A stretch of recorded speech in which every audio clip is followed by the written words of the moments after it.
us get right into the astrology.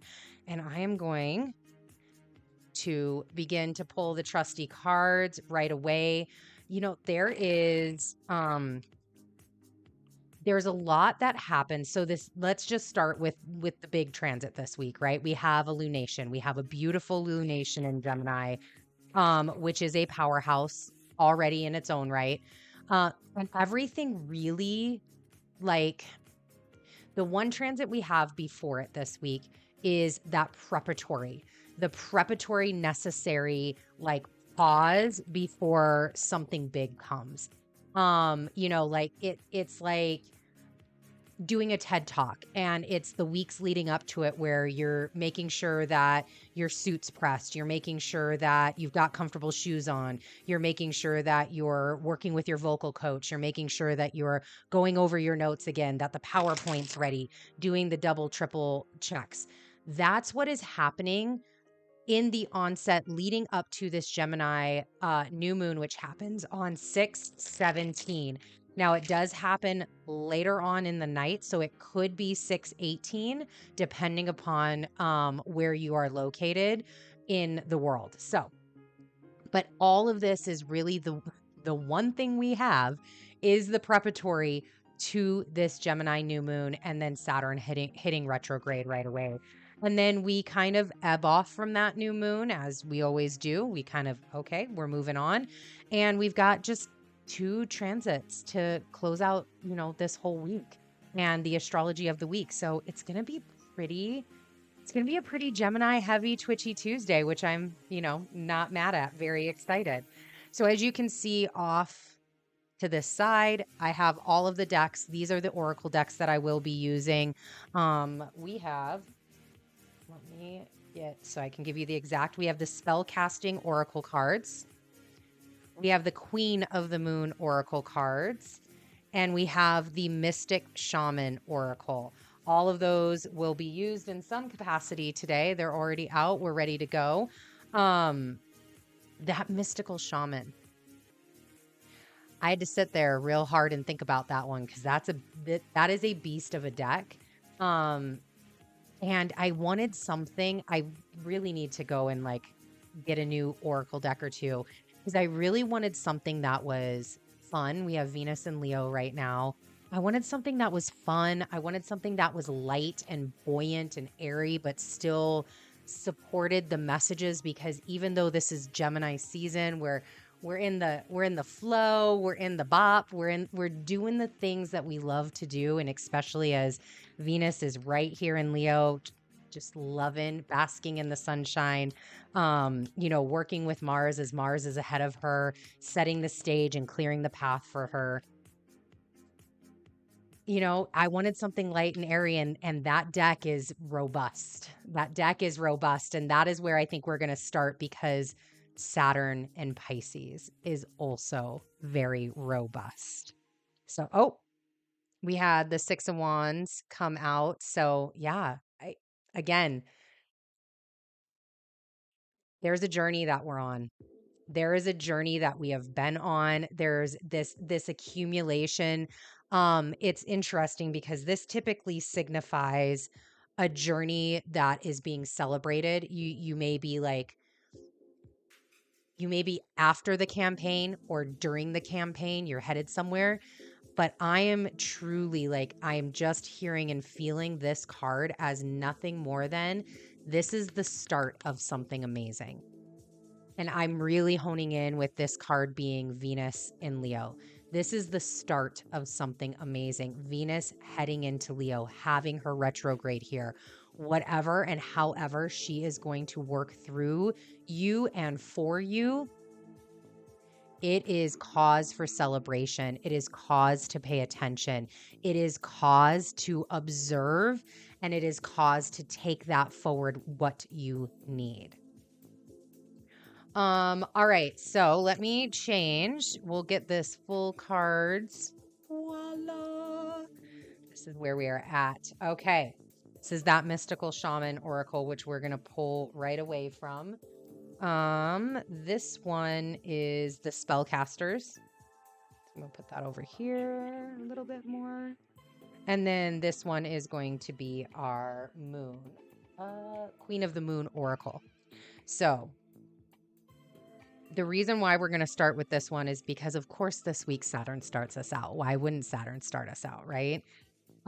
So on the 15th, 13th, and 14th, today, tomorrow, integration. Pluto just got to Capricorn. We've got a lot going on. Mercury just got to Gemini. Things are coming a little bit easier. Communication is coming a lot faster.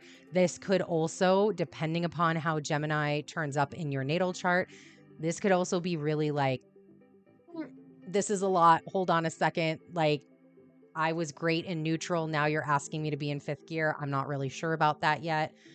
So I'm really happy we have the 13th and the 14th with no planetary aspects to them, where we can just have this nice integration period. Then on the 15th, which is where we're going to start with this mystical oracle deck, Mercury in Gemini squares Saturn in Pisces. And that is happening at 7 degrees, 12 minutes. This is serious.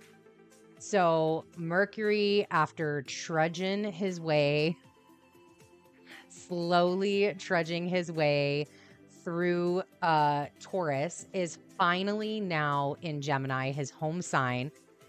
Immediate check with Pluto, and then an immediate square to Saturn. Immediate. So he doesn't have a lot of time here. We talked about that last week. He has 15 days here, and those days are already counted down. So this isn't a lot of time for Mercury to be in and thrive in his, like, in all the things that he loves about Gemini, with and really take off and go. Like, I have noticed in my own life, like, communication has gotten easier. The emails that I found really daunting to write, I was actually able to write today. Like, all of that, I'm able to get content out there much faster. I'm able to, like, come up with things and, like, oh yeah, that idea happened. Oh yeah, that's a creative way to do that. I'm going to go do that. I have felt that rev up in my own. I am a Gemini rising. So, and my North Node is in Gemini. So I'm definitely feeling that break free, that little bit of air. Now here is Saturn in Pisces right before it stations retrograde. So this is a very slow Saturn. And he's pretty serious right now. He's like, look, I'm about ready to head back. I'm obviously in Pisces. Y'all got to deal with this. But I got something to say. We've got questions that we need to have answered, Mercury, before you can just, like, take off and the rest of this, before we get to this birthing of this new moon, before we get Venus into her retrograde, you and I have to talk. And thunder popped out. Let's see if another one wants to come out. So you are responsible. And this is this conversation between Mercury and Saturn as the thunder rolls. I love some Garth Brooks. You are responsible for your choices and the direction of your life. If that is a new verbiage for you, I'm going to repeat it one more time. You are responsible for your choices and the direction of your life. Upper world came out. We might actually just use oracle cards for this. I'm feeling these oracle cards right now. So that statement, that responsibility of yourself, of your choices, the direction your life is taking, Saturn in Pisces. Where are you going? Where are you going? Where are you going? What choices have you been making? Right? As the thunder has cracked open, as the rain has begun to fall, as your life has changed, as the cycle of life has renewed itself, how has your responsibility for that changed? Where are you going with that? What does it look like now?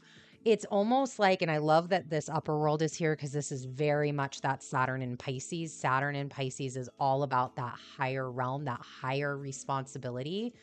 What, if you look at how we live and how we move and the direction of our life, you can look at it, especially because we're in Pisces, let's get creative. We can look at it like a book. We can look at it like a symphony. We can look at it like a masterpiece of art, right? All of these, like a poem, the most epic poem that you've ever created, the most beautiful piece of music that you've ever created. Anything that is in that creative realm, that is every day, every choice you make as you go through the direction of your life, as you begin to walk through that direction, you are adding to that masterpiece. You are adding to the content, the beauty, the landscape, the weaving. You are adding to it every single moment. What does that look like for you? What are you doing? Where are you going? And this is that creativity that if you don't have those answers, if these are new questions that are coming into your mindset and you're like, whoa, that's hitting. Hold on, let me investigate that. Get creative. That's that Saturn in Pisces. It's the opportunity instead of rigidity, having that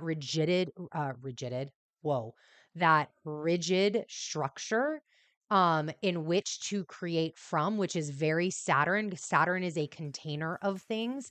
What is that container? So instead of it being so hard and unflexible, very fixed, instead of it being fixed like Aquarius, this now is like very flexible. So now you've got room in this container to play with this creative way to have your container be molded and shaped. Look, Gemini, hello. All right, the drum. Where did my thing go? Oh, I put it over here. Okay. Boop. All right. So really this creativity and these questions, getting the answer to these questions, that could be finding it in a higher perspective. Saturn in Pisces is again very much about this upper world. Speaking of creativity, drumming, the drum is a wonderful way to get creative. Maybe these answers, maybe the choices, maybe the things that you are seeking can be found in the rain. Going out and letting that child, because we do have Venus and Leo here as well, and we have Mars too, letting that child come out and play, going and dancing in the rain, honoring the thunder, doing things like that, going in a drum circle, even in the rain, that would be really great. But just finding these creative connection points to the upper world, to the higher self. So let's see what this says. All right. What do we have? Oh, they've got the numbers on them. How delightful for us. All right, thunder. So I'm going to bring this up just so that way we can see it a little bit. It's beautiful, first off. And I know that we are coming up on a new moon, not a full moon. There is a full moon in this picture. So this could be something that, again, cycle might get started at this new moon, might be birthed at this new moon, and we're looking for completion as we get to our next moon, which will be a full moon. So talking about the essence of thunder. Legends speak of great thunder beings who live in the sky and call for your attention when great occurrences are meant to happen in the world. They warn when tensions in a situation are called upon to be released. Their presence in your reading reminds you of the dramatic moments in life that change everything.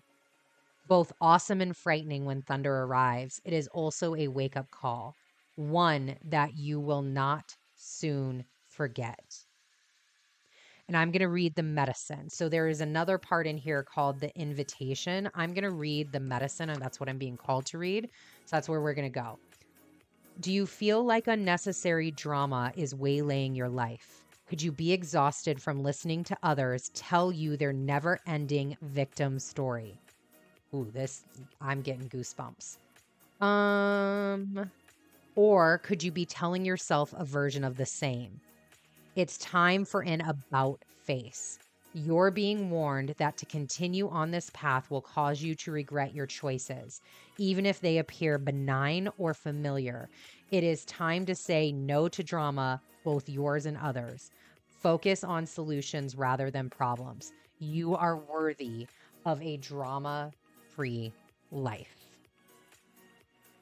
If that's not Saturn checking all of us right now, checking Mercury in this square that's going to happen on 6/15, Saturn's bringing that in heavy.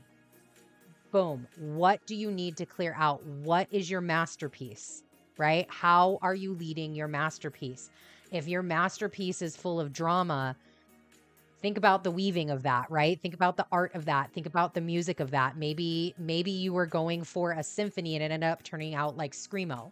There is both are quality, but what are you actually trying to create in your life? And does that align? Does this masterpiece that when you sit down to look at yourself as the masterpiece that you are, does it reflect what you truly want? This is Saturn. All right, upper world. Let's see what Saturn has to say in the upper world. And I will bring this up. It almost looks like an eagle, but it's a little hard to tell. It could be another bird of prey. I love that it's blue too. It's giving me very a lot of throat chakra. There might be, especially with all of this Gemini energy, a need to speak your truth, either to yourself or to others or something like that. Angels, divine helpers, the ancient ones, and all varieties of luminous beings populating the upper world. It is the place where you go to retrieve your destiny and find out who you will become. Discover your great potentials and undreamt of possibilities. It is also the place where the spirits of the dead arrive when they complete their journey to the light. The medicine. Ask your divine helpers for guidance. Absolutely. Ancestors praise, ask your divine helpers for guidance. That does not matter what they are. That could be angels, archangels, it could be spirits, it could be gods and goddesses, it could be orishas, it could be Agungun, the ancestors. Doesn't matter. Ask your divine helpers for guidance. It could be the collective, right? It could be the galactic collective. If the oracle has already spoken to you, do not ask for more guidance. Take what has been offered. Discernment. That is where Mercury can come in clutch during this square with Saturn and Pisces, because Pisces can be very veily. It can be very distorted. Discernment. Now you must deal with the lethargy and idleness. While support for your new destiny is not yet in place, a new destination is available to you if you act now. Just because you're not at the end does not mean that you are not on your path. There are many steps to get there, many roads to Zion, many ways to get there, right? And you can traverse multitudes. It's all about the continued growth. It's all about the continued step forward. All right. And then the last one, the drum.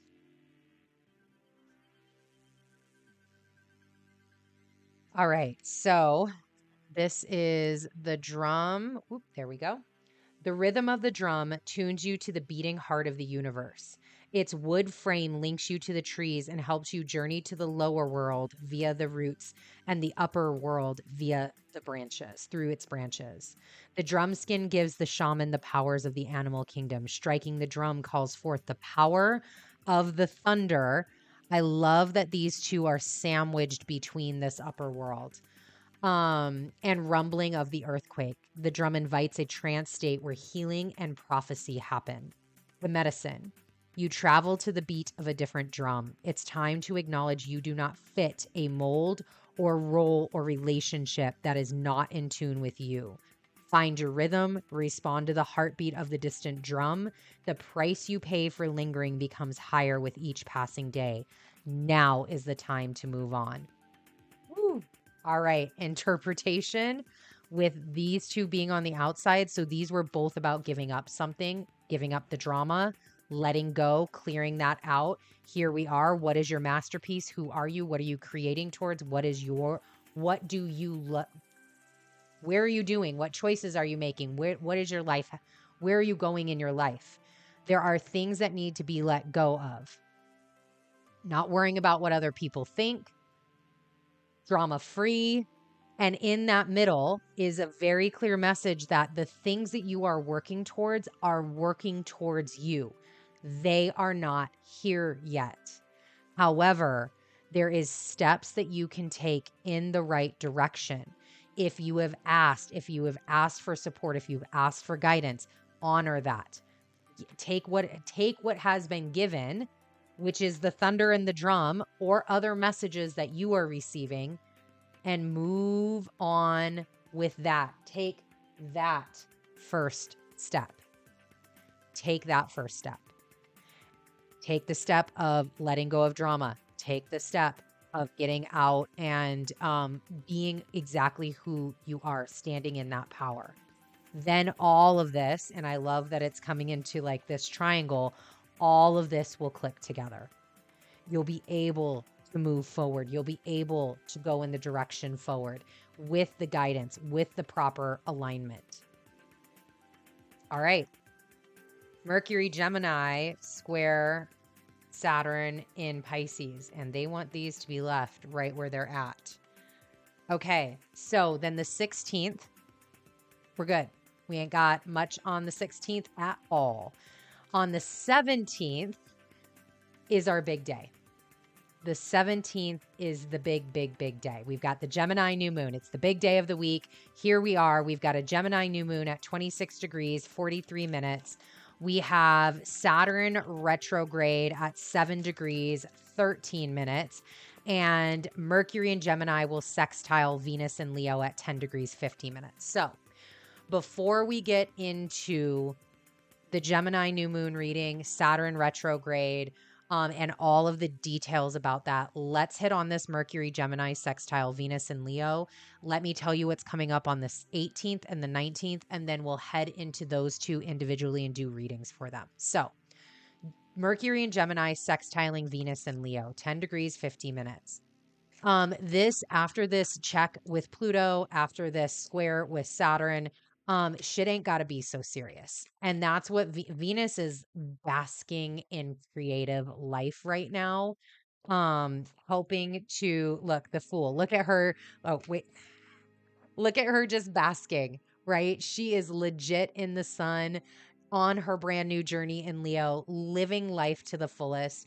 And she's here to give Gemini that, or Mercury and Gemini that support. Like, hey, I know that that was a really deep conversation that you had with Saturn. He's not wrong.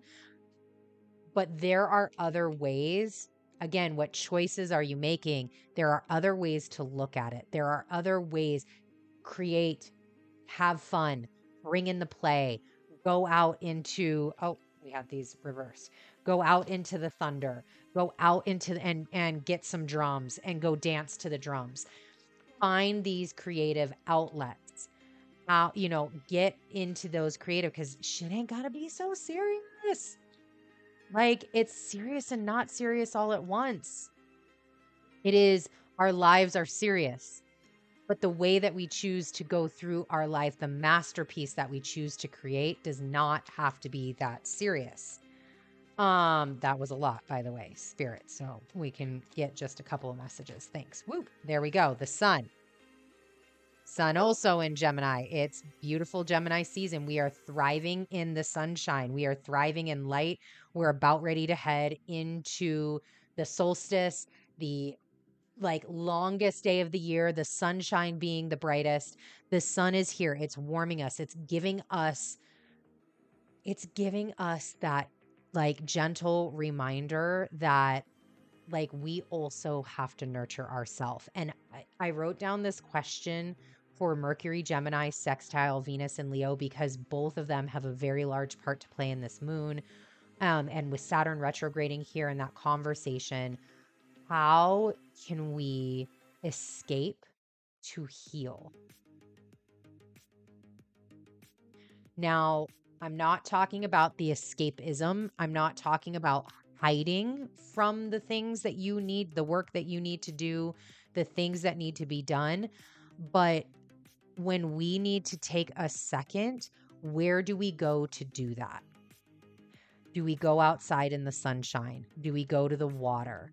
Do we go to a good book? Do we curl up? Do we go to a person? Do we go to our animals? Do we go to our puppies and give them loves? When things start sizzling, when things start getting there, how do we self-soothe is the word I'm hearing. How do we self-soothe in healthy ways? And like, what choices are you making there? Maybe it is that dancing. Maybe it is going and playing in the rain. And this is where Venus can help. This is where Venus can provide that, support and help in these creative ways to self-soothe, to heal. Okay. So on the 18th, the sun in Gemini squares Neptune in Pisces. Ooh, like this sun, this big, we just had the sun pop out, right? This big, and I love that the sun and the fool were right there, because that can really be sun in Gemini square Neptune and Pisces too, right? Where it's like, I'm on an unclear journey right now. But I know it has something to do with me, but I'm not really sure what it has to do with. And yeah, same thing. Shit ain't gotta be so serious. Like Neptune is over here. Oh, here comes out that 6 of Wands again. Neptune is over here, like finalizing 27 degrees, 39 minutes. He's not going to get out of Pisces anytime soon. He's waiting for Saturn. Saturn and him have a whole journey of co-presence together for years at this point to come. So he's just kind of waiting in this last deacon of water. Just like, this is his supreme rulership. He is there. He is not being fucking disturbed. And here's this square to the sun in Gemini where it's like, bro, hey, I need you to give us the 6 of Wands. I need you to give us some direction. I need you to like push and get some things out there. Can you help? Can you help? Like, you're co-present with Saturn. Can we get in there and like give him some ideas on how to be creative so that way we can move forward? It's like this coaxing. That's the word that I'm hearing. It's like the sun is here kind of in the square, like coaxing Neptune. Come on. Come out into the sunshine. You can do it. And then on the 19th, Jupiter in Taurus will sextile Saturn, now retrograde, newly retrograde, right, on the 17th in Pisces at 7 degrees, 12 minutes. So Saturn retrograded at 7:13. That is how slow he is moving. And that is important to understand. In 2 days, he only moved 1 arc minute. So he is going to be slow for a moment. He's slow right now. He will station. He'll be slow to start his retrograde, slow to get going. It's like that deep water. He's just trying to swim up, but the top is really far away. He's going to get there. And this Jupiter in Taurus sextiling, this is what we've been waiting for, y'all. We love Jupiter in Taurus, because with all of the other things going on with Venus, with Saturn, Jupiter is our ground. And I'm getting full goosebumps. What a fucking ground to stand on. Jupiter is grounding us. And because he is the planet of expansion, guess what? We have a lot of ground available to us. We just have to look for it. And with Saturn retrograde in Pisces, that could be a little distorted. I was on a trip. This is totally the vision I'm getting. So I was on an airplane, which, by the way, wasn't mad. I'm not normally an American Airlines flyer. Flew American Airlines, was not mad about it. And totally had an enjoyable time. And then during one of my flights, I had enough time, just enough time to watch a movie. So I was pulling things up and I'm getting to where this Jupiter sextile Saturn and Pisces comes in. I ended up choosing Indiana Jones, the Temple of Doom. That's the one where they go and find the Holy Grail in Petra and the whole bit. You have chosen poorly. It's like the best. Like that whole scene, like coming up on Petra, like on the bucket list. I just want to ride a horse coming up to Petra. So, if you haven't seen it, highly recommend. Like highly, highly recommend. Especially before you go watch the new Indiana Jones that just came out. Like might be worth going back and just viewing a few. Anyways, digress. Look, this is where Gemini takes us. So, there is a part though, as he has to go through 3 different tests in order to get to the chamber where the cup of the covenant is. And 3 of those tests, as he's going through, one of them is a leap of faith. So when you look out, it's this like he's standing on a cliff edge, there's another cliff edge, and there seems to be nothing but like a ravine in between. And it's like this step out on faith. You, with Jupiter and Taurus sextiling Saturn retrograde in Pisces, you may not see the King of Pentacles and the Lovers popped out. You may not see the abundance, the grounding, the very Jupiterian earthly things that are around you and are available, but you need to step out on faith. Just like Indy did, he lifted up his leg, stepped down, and lo and behold, there was actually a walkway. But Saturn retrograde in Pisces is going to distort all of that. It is going to look like, great word, optical illusion. It's going, and that's the Lovers. It's going to look like an optical illusion. It's going to look like multiple different things at once. It's going to look like some sort of like you're going to have to get in there and really take that leap. Know that you have this. Know that you're making your choices correctly for yourself, that you're doing things with the information that you have at the time that you have it, and that you're secure enough in yourself. You love yourself enough, speaking of the Lovers, that you are secure, the King of Pentacles, in yourself enough that no matter if you step, like again, in this scene, one of the other things he had to do was spell the name of God or the name of Jesus, name of God, one of them. And his first step was wrong. And he just, whoop, my bad, got up. It was, hold on, heartbeat raced, but he was able to pivot and make it through. It is time to step out on faith. It's time to step out, even though you may not know the direction. Know that those that do know the direction are working for you in that upper world. So that then closes out our week. That is the end of the week for us.